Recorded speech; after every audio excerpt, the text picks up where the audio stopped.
এক দেশে ছিল একটি ছোট্ট গ্রাম, নাম চাঁদপুর। চাঁদপুর গ্রামটি পাহাড় অঞ্চলে ঘেরা, আর রাত হলে আকাশে চাঁদের আলোয় ঝলমল করত। গ্রামে এক কিশোরী ছিল, তার নাম রূপা। রূপা ছিল অসম্ভব কৌতূহলী এবং দুঃসাহসী।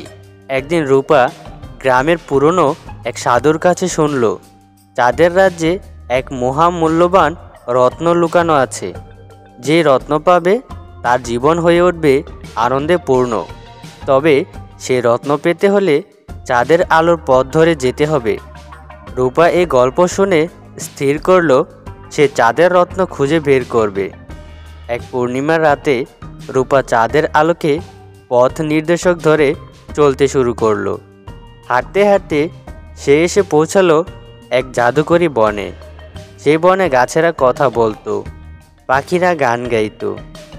গাছেদের একজন তাকে বলল, চাঁদের রাজ্যে যেতে হলে 3টি পরীক্ষা দিতে হবে। রূপা ভয় পায়নি, সে সাহস নিয়ে বলল, আমি প্রস্তুত। প্রথম পরীক্ষা, এক অন্ধকার গুহায় ঢুকে তাকে একটি সোনালি ফল খুঁজে আনতে হবে। গুহাটি ছিল ভূত ও অদ্ভুত প্রাণীতে ভরা, তবে রূপা নিজের মনকে শক্ত করে আলো আঁধারের মাঝে সোনালি ফুল খুঁজে পেল। দ্বিতীয় পরীক্ষা, এক নদী পেরোতে হবে যেখানে ডুবে যাওয়ার ভয় ছিল।